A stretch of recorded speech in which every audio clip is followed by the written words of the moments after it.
भाई मेले का दूसरा दिन है और कल जब मेला ख़त्म हुआ तो शाम को हम होटल में पता करने गए थे। होटल बहुत महंगा था तो एक दोस्त थे ओबाया भाई, उनके पास रुके थे। उन्होंने जो रोकने का हमारा प्रबंध किया था वो ज़बरदस्त था भाई। शायद ही मैंने ऐसा प्रबंध कहीं पे देखा होगा। और आप बताना कि आपने कहीं ऐसा देखा है कि नहीं। देखो मैं आपको दिखाता हूँ, ये आप देख सकते हो, ये हाथ से लिपा हुआ आंगन बना रखा है पूरा, ये पूरा। और ये इनका पीछे घर है। और ये देखो, ये खाटे आपको दिख रही होंगी, ये इस तरीके से खाटे डाल रखी थी। जो ये ओबाया भाई है, इन्होंने कम से कम 15 आदमियों का खाने पीने और रहने का प्रबंध किया था जो मेले में आए हुए थे। और सबसे बड़ी बात है, हमारे को जो ओढ़ने के लिए इन्होंने दरी दी थी, गुदड़ा बोलते हैं यहाँ पे। ये गुदड़ा विदेशों में बिकने जाता है, अमेरिका, ऑस्ट्रेलिया, और बहुत सारे फॉरेनर्स आते हैं, इनको यहाँ से भी खरीद के ला जाते हैं और ऑनलाइन भी खरीदते हैं। तो वो वाले बिस्तर इन्होंने हमारे को दिए थे, जिसकी एक की कीमत 5,000 से 10,000 रुपये तक की होती है। ये आप देख सकते हो, ये बनाया यहाँ पे, ये हैंडीक्राफ्ट का वर्क होता है। ये इतना आसान नहीं है बनाना जैसा दिखता है, इसमें बहुत टाइम लगती है एक बनाने में। ये हमारे को दे रखे थे और इस तरीके से हम यहाँ पे बैठे थे।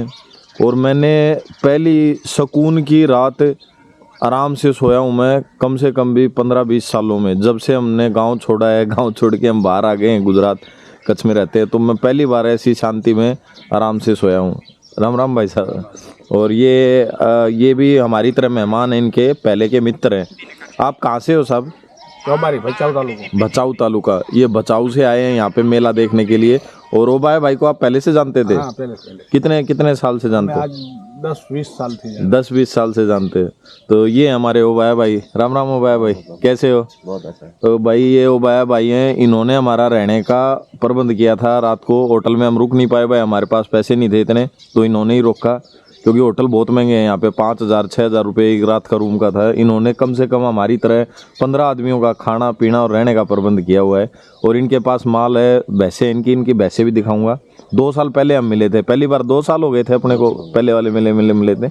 और ये यहाँ पे इनका रहने का और सिस्टम मैंने देखा, बड़ा अच्छा लगा हमारे को। बहुत सुख शांति और इतना बढ़िया फैसिलिटी और इतना बड़ा दिल। 15 आदमियों को रोकना कोई छोटी बात नहीं होती भाई। आज के दिन 15 आदमियों का खाना पीना इन्होंने किया है और उनके लिए सारा प्रबंध किया है। और स्पेशल घर के अंदर जगह दी है रहने के लिए अनजान आदमियों को भी। तो यहाँ पे आपका ये सारा आप हाथ से ही लिपा हुआ है सारा घर? इसमें बहुत मेहनत होती है नहीं? ठीक है, तो धन्यवाद दोस्तों। ये सुबह स्टार्ट कर दिया, आज का मेला आपको दिखाएंगे और पशु भी दिखाएंगे। यहाँ पे आप देख रहे हो, एक और कमाल की बात बताता हूँ। यहाँ पे जो ये आप देख रहे हो ना, बच्चे रखे हुए हैं पशुओं के, मतलब भैंसों के। और यहाँ पे ये पशु रखे थे, हमने सुना था कि भाई यहाँ पे रात को भैंसें चरने निकल जाती हैं और जैसे शाम को 3-4 बजे दूध निकाल लेते हैं, 4 बजे के बाद छोड़ देते हैं। और 4-5 बजे के बाद फिर जो पशु होते हैं वो चले जाते हैं और रात को आते हैं।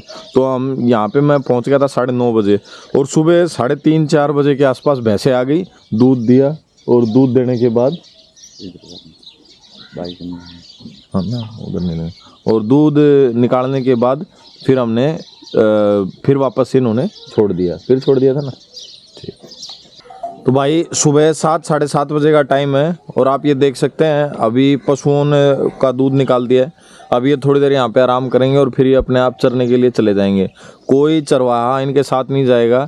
और ये शाम को फिर वापस से 3-3:30-4 बजे के आसपास आ जाएंगी।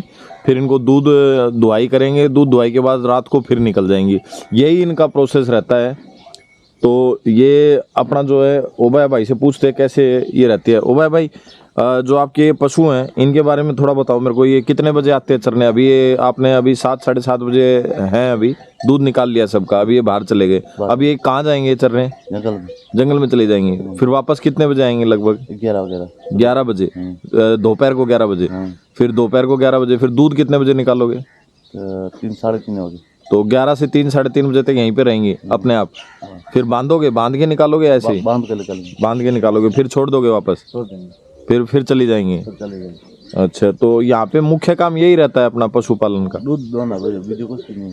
अच्छा, तो कितने पशु हैं आपके पास? मेरे पास 50 भैंस है। 50 भैंसें हैं, सारी बन्नी नस्ल की हैं। नहीं नस्ल।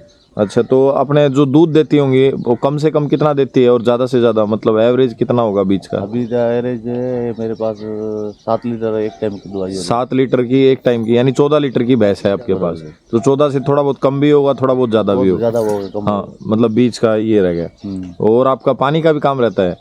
पानी पानी जैसे टैंक का? टैंकर वो बिंडियार से भर के आते हैं। बिंडियारा से भर के लाते हैं। पानी की सुविधा कैसी है यहाँ पे?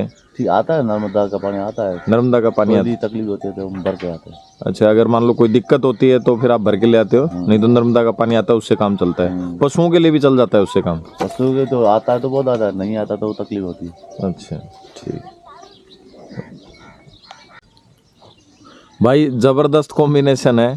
अपनी अपनी ड्यूटी करते हैं यहाँ पे। जो भैंसें हैं वो अपनी ड्यूटी कर रही हैं एक तरीके से। आपको जानकर अचंभा होगा यार, मेरे को तो समझ में नहीं आता ये सिस्टम क्या है। मैं बताता हूँ आपको। यहाँ पे जैसे अभी रात को दूध निकाला और छोड़ दिया, भैंस चली गई चरने के लिए। फिर दिन में भी दूध निकाला, फिर छोड़ दिया, भैंस चली गई चरने के लिए। वो अपना काम कर रही हैं। मतलब ऐसा नहीं है कि उनके पीछे आदमी जाएगा, वो घूमेगा फिरेगा चरा के लाएगा उनको। ऐसा कोई सिस्टम ही नहीं है। ये अपने आप चले जाएंगे। देख रहे हो आप, ये छोड़ रखी है, कोई कहीं घूम रही है, कोई कहीं घूम रही है। जैसे ड्यूटी करके आदमी घूमते हैं ना, इसी तरीके से इनका सिस्टम है। अब मैं आपको थोड़ा सिस्टम समझाता हूँ। जैसे यहाँ पे अभी हम रात को आए थे देख के, और मैं बन्नी का विस्तार में घूमता रहता हूँ। बहुत लोग बोलते हैं कि चरने चली जाती हैं और आ जाती हैं। आज मैंने अपने मतलब ऑब्जर्व किया, रात को मैं यहीं रुका था तो ऑब्जर्व क्या किया, हम शाम को आए थे लगभग 8:30-9 बजे के आसपास। खाना पीना किया हमने यहाँ पे ओबाया भाई के पास, और वहाँ पे हमने आराम किया। तो मैंने उनसे पूछा, माँ ये बच्चे हैं और बाकी भैंसें कहाँ पे गई सारी? तो उन्होंने बताया कि भैंसें अपनी ड्यूटी कर रही हैं, वो अपना काम कर रही हैं टाइम पे। तो मैंने पूछा, भाई मेरे को अच्छे से समझाओ, समझ में नहीं आया। तो उन्होंने कहा, अभी बच्चे इधर हैं, दूध दुहाई की भैंसों को हम खुला छोड़ देते हैं और भैंसें चली जाती हैं जंगल में चरने के लिए, और दूध के टाइम पे वो अपने आप आ जाएंगी। तो मेरे को विश्वास नहीं हुआ। मैंने कहा, नहीं आप मजाक कर रहे हो। तो हम सो गए सारे ऐसे बातचीत करते करते। फिर रात को 3:30-4 बजे घंटी बजने की, मतलब सुबह 3:30-4 बजे घंटी बजने की आवाज़ आने लग गई। तो घंटी बज रही थी, तो भैंसों के गले में घंटी बांध रखी है बड़ी बड़ी। वो घंटी बजते बजते घंटी के साथ भैंस आ जाती है। बड़ी अच्छी आवाज़ लगती है सुबह सुबह। और धीरे धीरे एक दो भैंसें इकट्ठी होती गई, और लगभग 4:30 बजे तक पूरा बाड़े के बाहर सारी भैंसें इकट्ठी हो गई। जैसे मतलब इनको पंच करके और अपनी ड्यूटी करनी है, इस तरीके से। फिर इन्होंने गेट खोला और सारी अपनी अपनी जगह पे चली गई, और मतलब बेल वगैरह बांध के दूध निकाल लिया। दूध निकालने के बाद फिर छोड़ दिया। थोड़ी देर बाहर इकट्ठे हुए सारी भैंसें बाहर थोड़ी देर खड़ी रही, और धीरे धीरे एक एक करके वापस से जाने लग गई। अब ये बता रहे हैं कि 11-11:30 बजे दिन में आ जाएंगी ये। और जो यहाँ पे आपको दिख रही है, मेरे पीछे दिख रहा होगा ये बबूल की जो ये पेड़ है, किक्कर बोलते हैं अपने देसी। तो ये पेड़ हैं, इनके नीचे आके फिर रुक जाएंगी। फिर 2-3 घंटे आराम करेंगी। फिर शाम को मतलब 3:30 से 5 बजे के बीच में दूध निकाल के फिर छोड़ देंगे। तो ये इनका प्रोसेस है। अपने आप चली जाती हैं, अपने आप आ जाती हैं, गेट के आगे आके खड़ी हो जाती हैं, दूध निकालते हैं, फिर छोड़ते हैं, फिर चली जाती हैं। तो भाई बन्नी का जो प्रोसेस है ना, इसको समझना बहुत मतलब कॉम्प्लिकेटेड चीज़ है। और आप को ऐसा समझ नहीं पाएंगे कि यार ये इतनी मतलब भैंस ऐसे कैसे हो सकती है ऐसी। क्योंकि मैंने हरियाणा, पंजाब, यूपी बाकी एरियो की भैंस देखी है, जाफराबादी भैंस देखी है, मुर्रा देखी है। उनके लिए इतना करना पड़ता है, उनको खिलाना पिलाना, नहलाना धुलाना, फिर बांध के रखना, फिर उनका ध्यान रखना। और यहाँ पे कोई टेंशन नहीं है। ये बोलते हैं भैंस की टेंशन भैंस को दे दो, वो अपने आप करेगी अपनी चिंता। तो और रियल में वो अच्छा दूध देती है। ये बता रहे हैं कि अगर हम बांध के रखें ना इन भैंसों को, तो ये दूध नहीं देंगी उतना जितना अभी देती हैं। अभी आप मेरे पीछे देख सकते हो, ये जा रही हैं अपने। देखो आपको कोई नहीं दिखेगा आदमी, उधर देख लो वो भैंसें घूम रही हैं अभी। ये एक फार्म था इधर पीछे, ठीक है। और इस फार्म की सारी जितनी भी भैंसें हैं वो सारी ऐसे अपने आप चली जाएंगी। कोई कहीं जा रही है, कोई कहीं जा रही है। ये देखो, ये अब निकलती जाएंगी, जाती जाएंगी। आप देख लो, कोई आदमी नहीं है।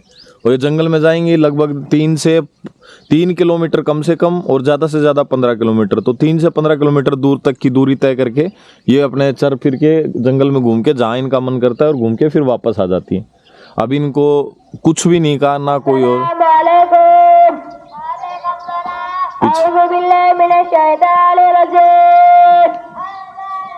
ये देखो भाई,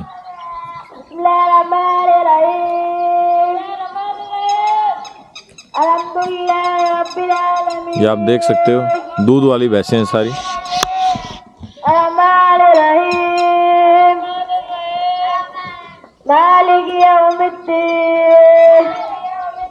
ये एक जाफराबादी टाइप की भैंस है।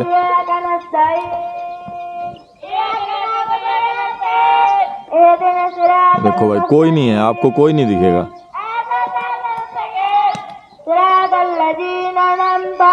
अपने आप चली जाएंगी। और ये ड्यूटी टाइम होगा 11 बजे, 11 बजे वापस आ जाएंगे। तो धन्यवाद दोस्तों, मिलते हैं अगले अच्छे से वीडियो में।